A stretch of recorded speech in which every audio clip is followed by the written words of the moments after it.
chegou até aqui, deixe o seu joinha e inscreva-se no canal que está aí embaixo do seu vídeo, no canto inferior direito. E pegue essa carona comigo, que tá muito bacana. Vamos lá. Oi, Ana, e aí, tudo bom? Tudo ótimo. Tudo bom, tudo tranquilo. Ana, eu estava passando aqui perto do teu consultório, e aí eu falei, deixa eu falar com a Ana, deixa eu chamar ela para ver se dá para bater um papo. Aí você falou que você tinha que ir até um lugar aí, eu falei, então vamos que eu te dou uma carona. Bora, que bom. Vamos embora. Ana, é o seguinte, você é especializada, você é uma fonoaudióloga especializada em afasia. Certo. Né? O que é afasia? O que é afasia? Essa é a pergunta chave, né? Porque muita gente não sabe o que é afasia, nunca ouviu falar. E só vai escutar falar sobre afasia quando tiver alguém conhecido, um familiar. Foi seu caso, né? Foi meu caso. Tá certo, então.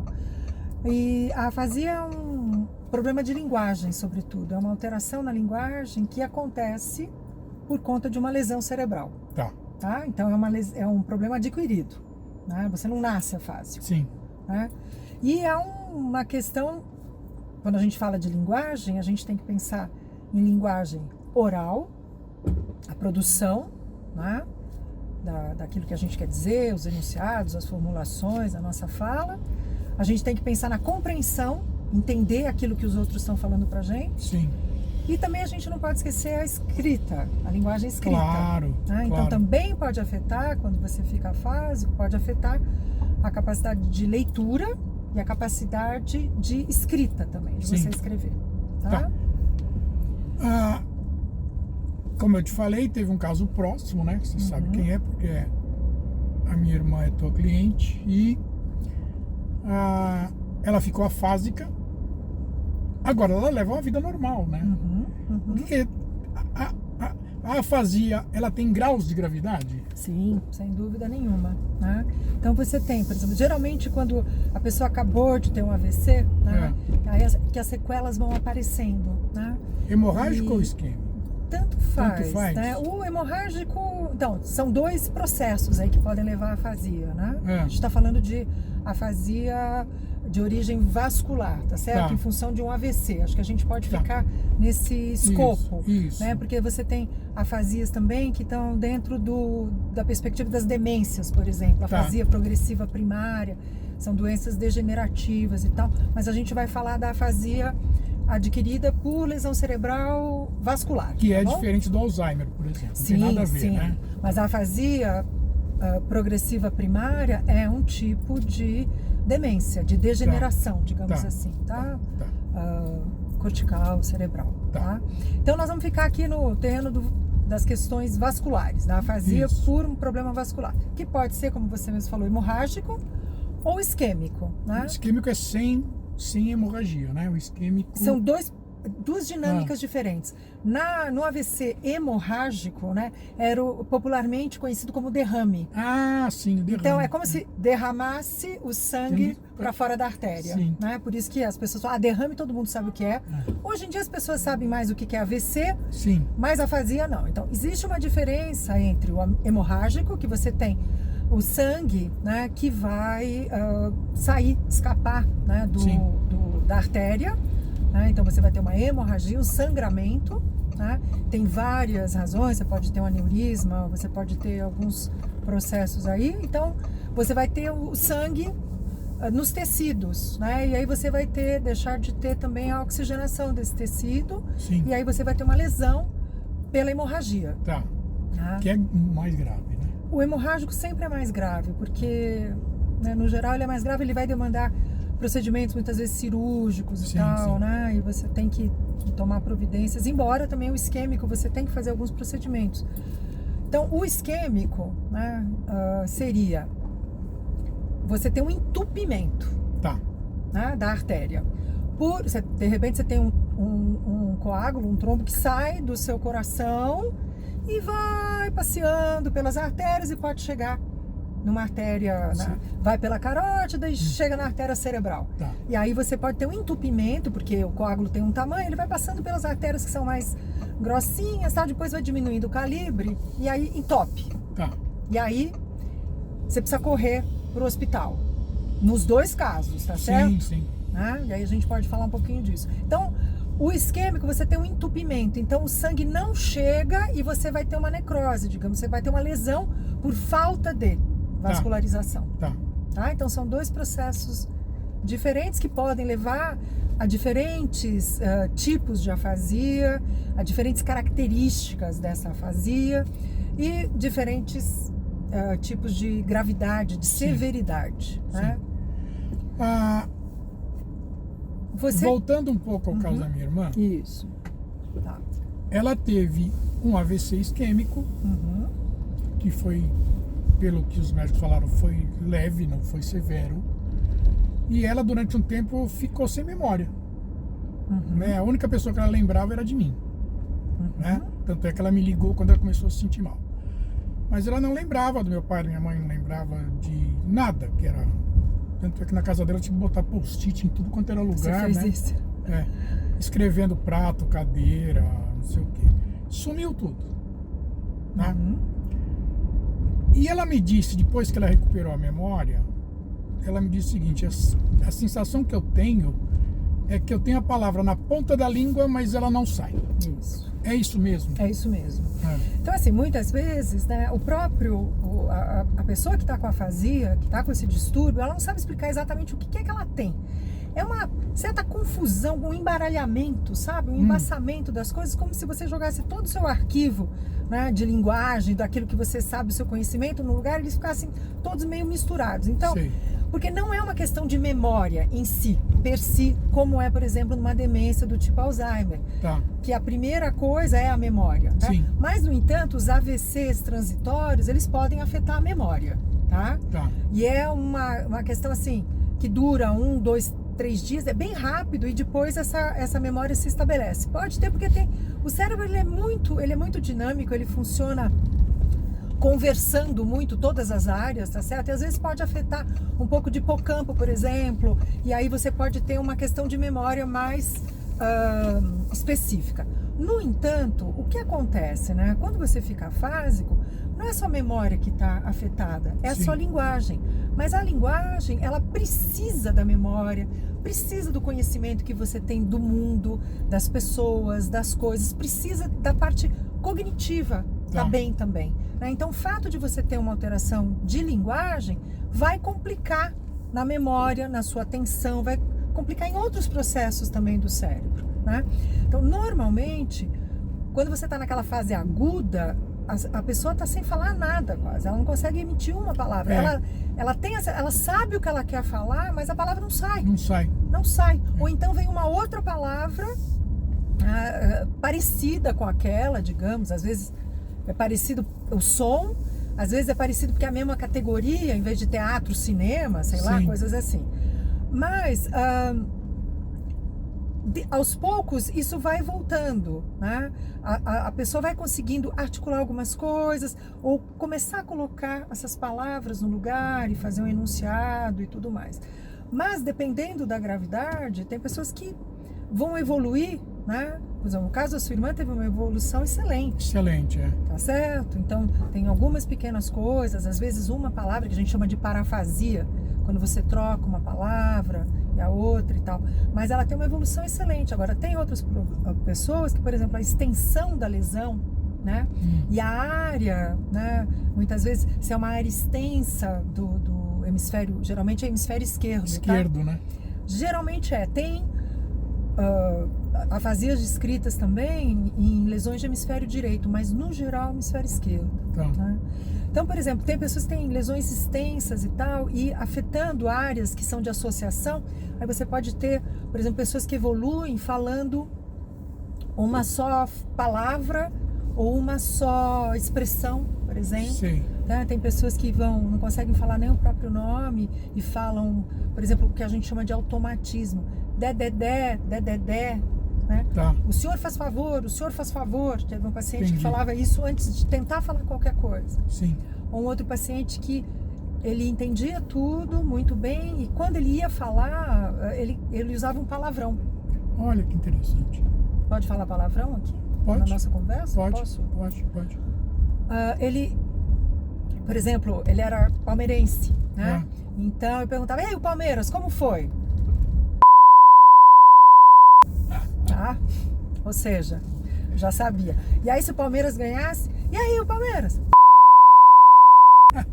Entendeu? Entendi. Então ele se expressava muito com essa expressão, que é um palavrão, tá Sim. certo? Então, assim, socialmente é algo que não é adequado, mas do ponto de vista da comunicação dele, ele conseguia se expressar e ele usava entonação. Ah, para dizer o que ele estava sentindo. Opa, a entonação é fundamental. Fundamental, é. Sabe, Guido, tem muitas coisas que são fundamentais e a gente acha que é só o oral que funciona. É, não. Se eu chego pra você e falo, bom dia, É, ou falo pra você, bom dia, é diferente. tá diferente, né? Diferente. Quer dizer, eu tô falando a mesma coisa, bom Sim. dia, mas é diferente, né? Então, para as pessoas que têm afasia, a questão da prosódia, que a gente chama, Sim. é fundamental também. Então, só voltando lá, então É. a afasia pode ter diferentes graus de severidade, sabe? As pessoas podem ficar extremamente comprometidas na parte da escrita, na parte da fala e às vezes na parte da compreensão também. E isso tem um impacto, mas mesmo que não seja tão severo, sempre tem um impacto muito grande Sim. na sim. vida das pessoas. Tem. Né? E não tem. E não dá para saber os motivos por que é mais severo e por que é menos severo. Tem alguma coisa que influencia ser mais severo ou não ser? Isso é muito. Ainda. Porque o cérebro, para estudar o cérebro, é uma coisa muito complicada, Nossa, porque não é físico, né? Ele é maravilhoso. É não elétrico a coisa, né? e você tem questões neuroquímicas também. Então, Que vão exatamente. determinar, É complexo que não acaba mais. Né? Olha, o cérebro eu falo que é um grande espetáculo, sabe? É. Que a gente ainda não desvendou quais são as possibilidades todas dele, Por né? outro lado, ele é muito plástico, né? Ai, não. É só por isso que a gente consegue estar aqui falando disso. Né? Porque quando eu comecei a trabalhar, né, com afasia, comecei a estudar, a ideia que se tinha era assim da irreversibilidade da lesão. É.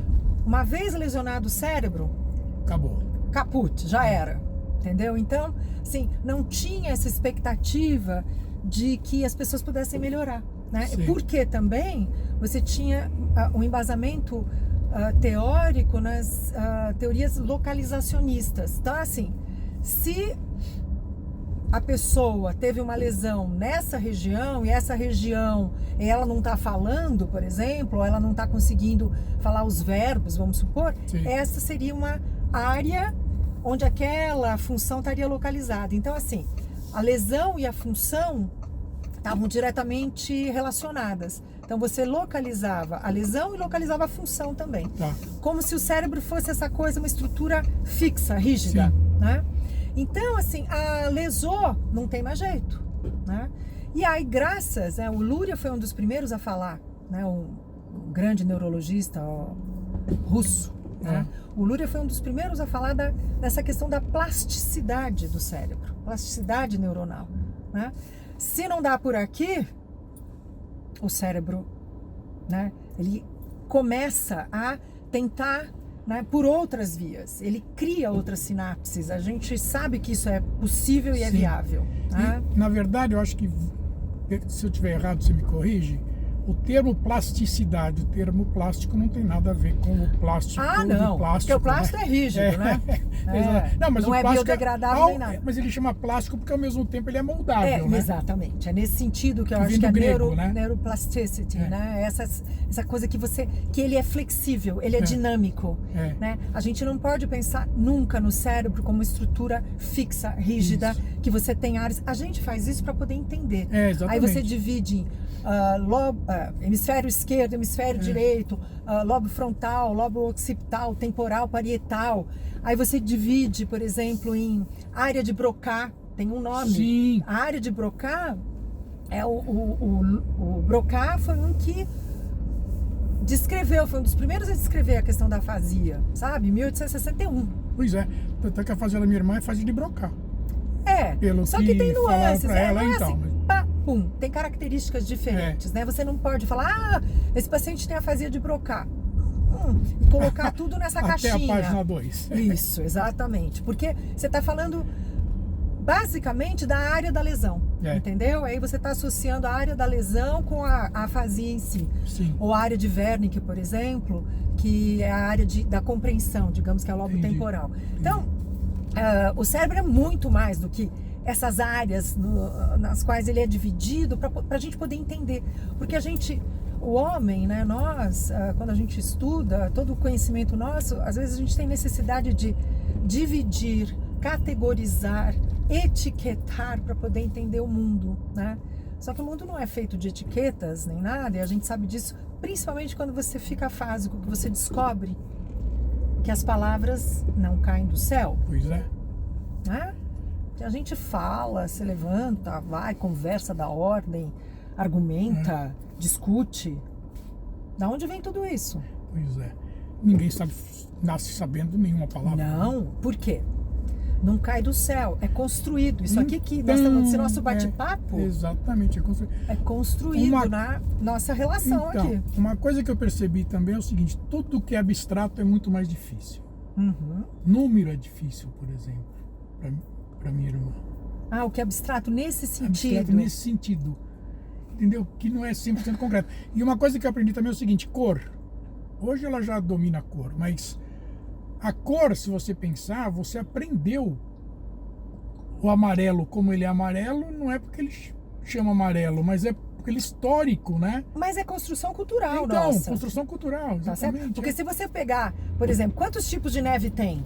Pois é, sei lá. Sabe, mas pro esquimó tem um monte de tipo. Por exemplo, um cara que mora na floresta amazônica, sei lá, um índio, ele reconhece inúmeros tons de verde. Sim. Inúmeros, mas inúmeros mesmo. Sim. Que faz com que ele identifique árvores e tal. Então, para ele, verde são vários verdes. Para nós... Verde é um verde. É um verde bandeira, verde não musgo, importa, sei lá. É. Mas são pouquíssimas nuances. Então, tudo é culturalmente construído também. A nossa linguagem é culturalmente construída. Então, né? por que eu chamei isso? Porque, pelo que eu entendo, o afásico pode perder essas referências, né, também, históricas. Eu não acho que ele perca as referências históricas. Na verdade, por exemplo, você acha que a sua irmã não tinha noção dos números?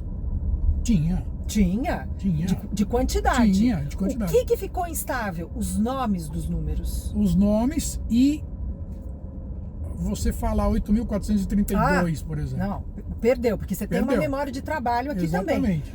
Porque quando você não tem problema, 8.342, sei lá. 440, nem eu lembro mais. Não, então, tanto faz. Exatamente, você tem que guardar numa memória de trabalho. E essa memória de trabalho, que a gente fica aqui, ó, 8.342, 8.342...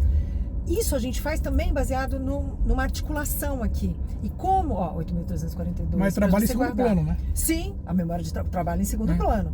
Só que como você não tem essa questão articulatória, que te dá esse... Mesmo pensando só 8.342, ou a imagem já do número, fica muito mais difícil. Pois é. Então não é a memória em si, mas essa instabilidade que a própria dificuldade de linguagem vai trazer. Então, por exemplo, você vê o número 18, aí vem 80, 8, 1. Então, você sabe que é 18, porém você não consegue denominar, dar um nome para esse número. É isso que fica meio complicado. Então, por exemplo, e não só com números, segunda, terça, quarta, quinta, pois é. terça, quarta, pera aí. Às vezes tem que falar segunda, terça, quarta, quinta, sexta. Né? Então, e...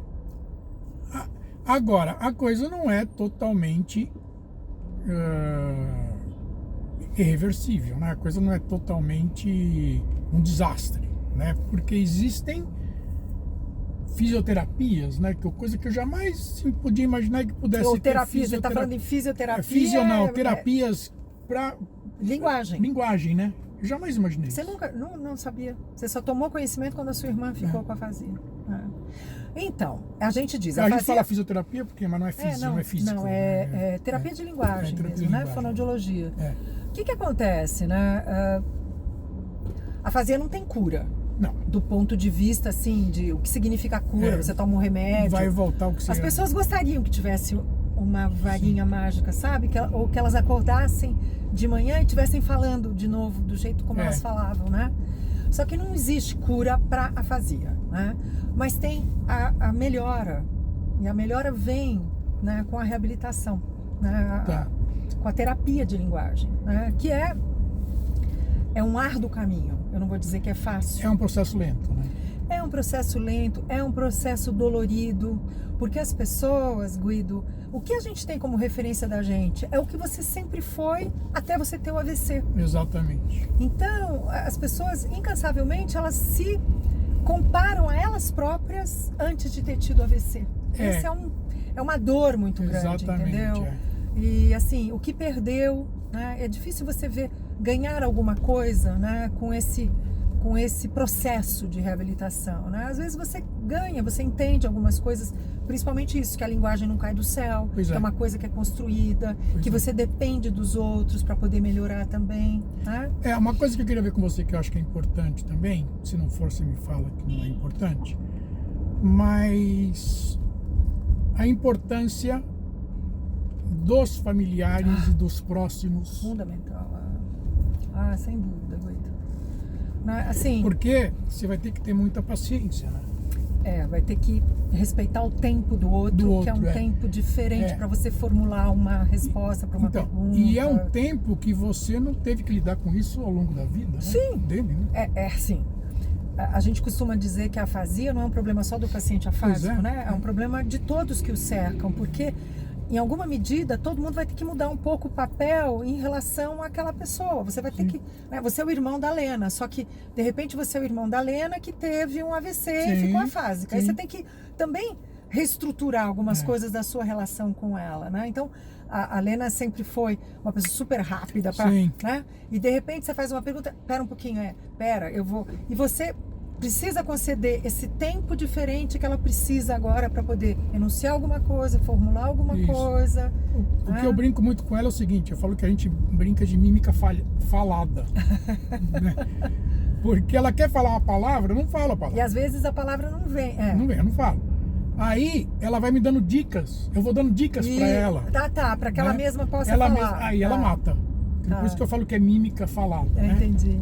Eu vou dando dicas para ela mesma fala aquele negócio que a gente senta e mexe numa roda e pisa nos pedais. Eu falo, carro. Ela fala, isso, carro. Aliás, aí ela mata, carro, isso. Isso, aí vem, ajuda, você ajuda a evocar sem dizer a palavra em si. Sem dizer a palavra.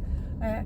Assim, porque às vezes isso acontece muito, né? O familiar que tá lá, o amigo, o marido, sei lá, né, qualquer parente, ou mesmo alguém do trabalho e tal, a pessoa sente que o outro tá querendo falar, não tá conseguindo. Então, muitas vezes você não sabe também o que o outro quer falar. Pois é.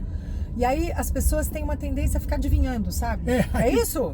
É aquilo? Aí deixa mais outro? nervosa, aí o outro ainda tem que lidar com o fato de não ser aquilo e também saber? Não conseguir saber o que ele quer de fato falar, qual é a palavra para aquilo. E às vezes você tem que falar, não é nada disso, cara, é por aqui que eu tava indo, sabe? Não, vamos pro cinema, é mais fácil. Entendeu? Então, assim, o que eu falo, né? A gente tem que acompanhar o que o outro tá... naquele momento, naquele contexto, construir junto com o outro aquilo que ele está tentando falar, aquilo que você está querendo que se entenda, né? Porque é assim que a gente faz.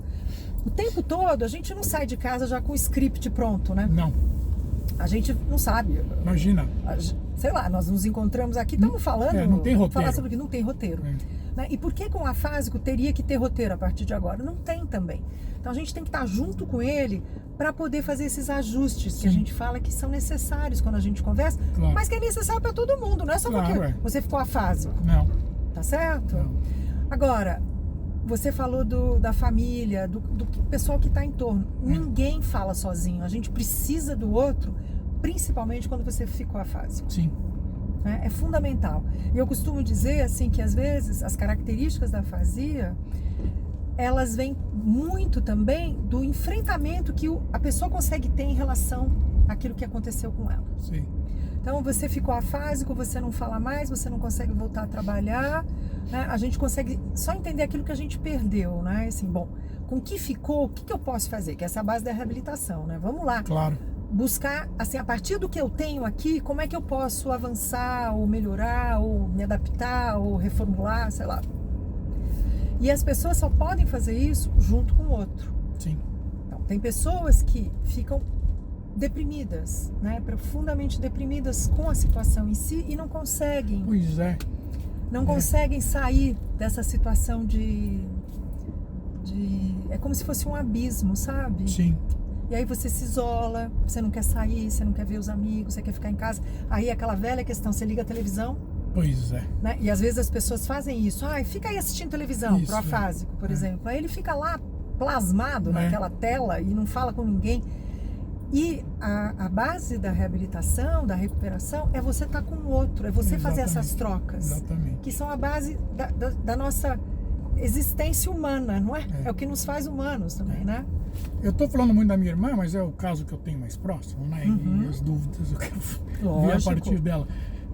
Ela, por exemplo, é uma pessoa expansiva, uma pessoa que ria muito, a gente achava tudo muito gozado.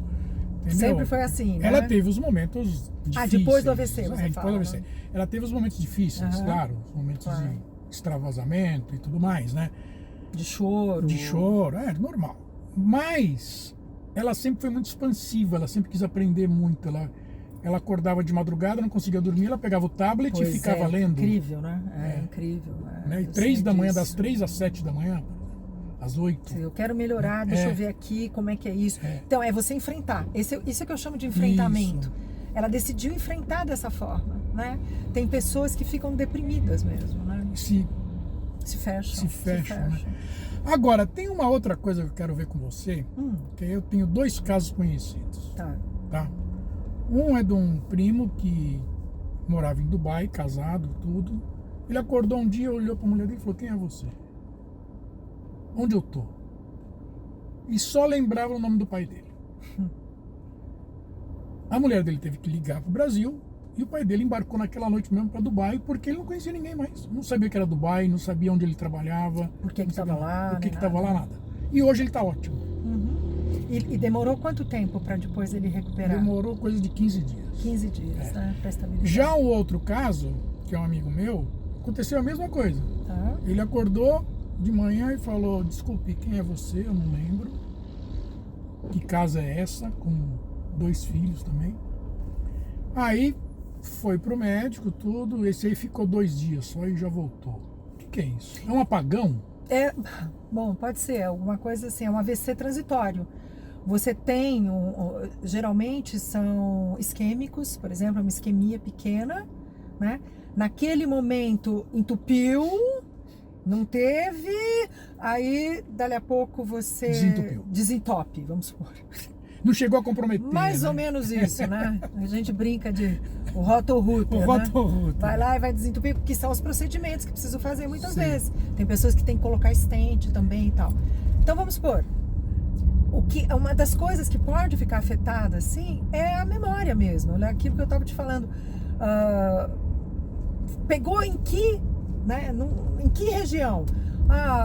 E a gente tem um cérebro, né? Que às vezes você tem um problema acontecendo numa área que afeta a memória, por exemplo, né? Sobrecarrega, digamos assim, esse mecanismo aí. E aí é onde ele se revela.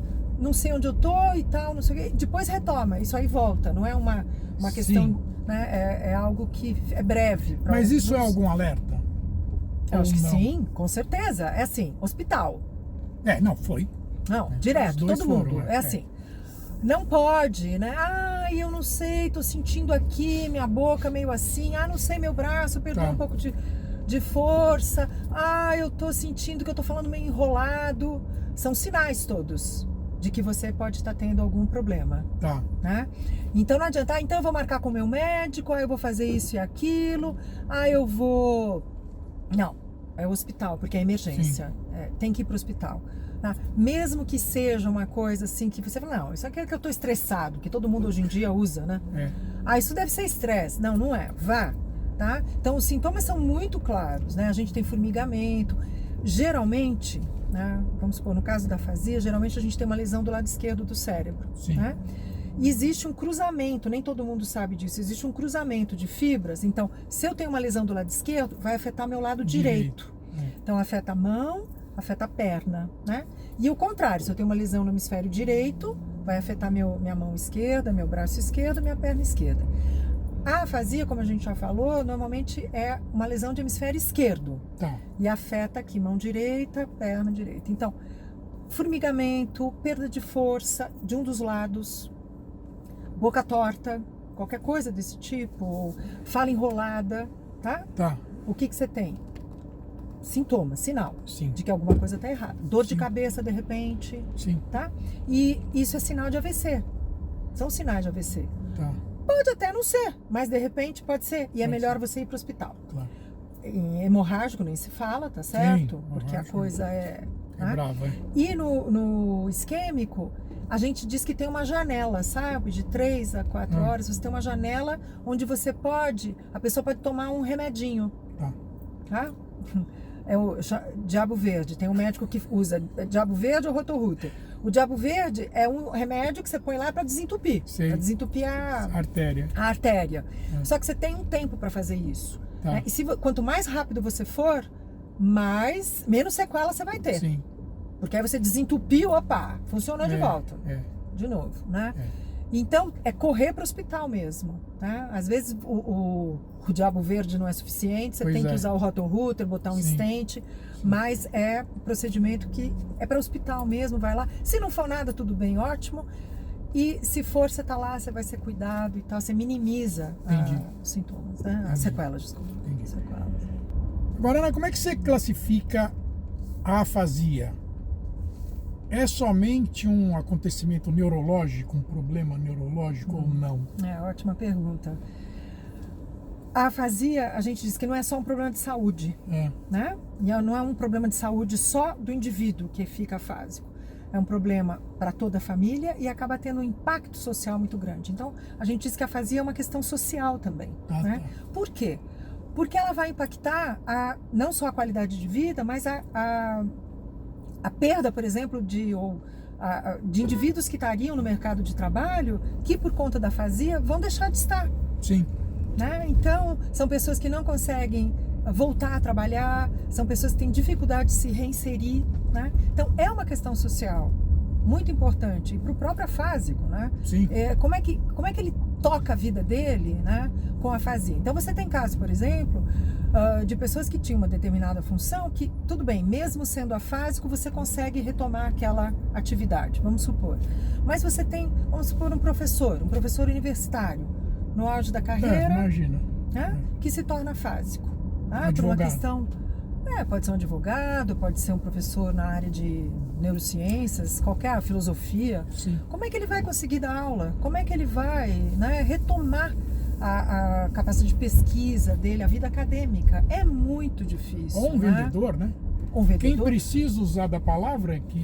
Então, o impacto, né, social é muito grande para essas pessoas. Né? Agora, existe algum estudo oficial sobre o quantas pessoas são afetadas por afasia? Pois é, uma estatística, né? Uma estatística não não. existe, né? Eu fiz uma vez um levantamento, mas o que a gente tem mais, assim, os casos de AVC você pode até mapear, tudo mas bem, quem fica afásico e depois você não tem um segmento dessa pessoa, entendeu? Eu tenho aqui as pessoas da minha realidade, né? Do meu consultório, tal, Claro. da minha clínica, as pessoas que eu conheci ao longo da vida. Mas, na verdade, a gente não tem um mapeamento, assim, de quem é afásico, né? Eu tenho muita vontade de fazer uma pesquisa e onde essas pessoas estão, Pois o é. que elas estão fazendo, Pois é. né? Por exemplo, o SUS não atende fonoaudiologia, por exemplo? Sim, para atende, recuperação de afásico? atende, mas você tem uma série de questões, porque, por exemplo, é um tratamento longo, né? É um tratamento longo. Sim. E às vezes você precisa ter resultados, porque se você não tiver, os resultados são a longo prazo também. Também. E você tem lento, um monte né? de gente na fila, então você oferece minimamente para poder dar lugar para o outro, a fila tem que andar. Claro. Né? É um problema muito complicado, é um problema social. E a afasia, assim, por exemplo, todo mundo sabe o que é um deficiente físico. Sim. Um cara com hemiplegia, você tá lá, tá no corpo dele essa marca, né? Na afasia, às vezes a pessoa não tem um problema físico. Não. Tem pacientes que têm dificuldade para falar, mas que não tem nada Não na tem parte nada. motora. E aí como faz isso? Entendeu? As pessoas simplesmente não reconhecem aquilo como um problema, como uma patologia de fato, né? É. Uma questão que precisa ser cuidada, né? Lógico, não tem muitas pessoas que trabalham nessa área. Infelizmente, Sim, não eu tem. sinto. Eu sempre dei aula na faculdade. Você dá aula ainda hoje? Não dou. Faz Não. tempo que eu não dou aula. Eu dava aula na PUC, eu dei aula um pouco na USP, mas Tá. como professora convidada e tal. Depois eu comecei a dar aula na PUC em 1986. Eu dei aula até 2004. Tá. tá? Então, assim, e a minha disciplina era as questões, né, da afasia, de envelhecimento, etc. e tal, mas principalmente as questões de linguagem relacionadas à afasia. E hoje em dia, assim, os estudos, né, as pessoas, tem poucas, não sei, nem sei isso aqui, eu não sei, depois a gente vê se... Mas tem poucas pessoas estudando, é uma área muito complexa, sabe? Então, mesmo na fonoaudiologia, eu gostaria que mais pessoas vestissem a camisa, sabe, da afasia. Agora, só para... mais uma pergunta, a gente está chegando já no teu destino que você pediu para te deixar. Tem criança que adquire afasia? Adquire ou não? É adquirida. Então, assim, tem quando criança que é raro. Quando a gente fala em afasia, a gente sempre tem que pressupor, né, que você já tem a aquisição de linguagem. Tá. Né? Então a criança já está numa fase onde ela tinha linguagem e tal, e por algum evento... Desde 10 anos, assim. 12 anos. 7 anos, por exemplo. 7 anos, né? Tá? Então vamos imaginar uma criança que... afogamento em piscina, tá? Teve uma hipóxia, que é uma diminuição da oxigenação no cérebro, e ela, aí lógico que você vai ter outros problemas, porque não é focal, né? Você tem uma coisa mais difusa quando você tem uma hipóxia, mas você pode ter uma criança com um quadro afásico. Mas é mais raro, né? Depende, tem eventos, né? Uma criança que levou um choque na piscina, nas luzinhas de Natal. Tá? Então você tem eventos assim. Mas se tiver algum problema, por exemplo, cardíaco, né? Às vezes a criança tem problema cardíaco que pode gerar um trombo, um coágulo e tal, e pode ter. Mas a gente sempre pensa assim, ninguém nasce, né? É sempre um problema adquirido. Então, adquirido. E você já tinha uma linguagem de alguma forma, né? Exatamente. E... Tá bom. Bom, estamos chegando já no teu destino aqui. Vou parar aqui, ó. Obrigado pela ter aceito essa carona comigo aqui. Deixa eu... Faz uma selfie comigo. Faça, lógico. Pode tirar o cinto. Fazer a selfie sem cinto. Me faz bem, então andando de carro, as coisas acontecem sim. Essa carona tá sendo boa pra você, também tá sendo boa pra mim.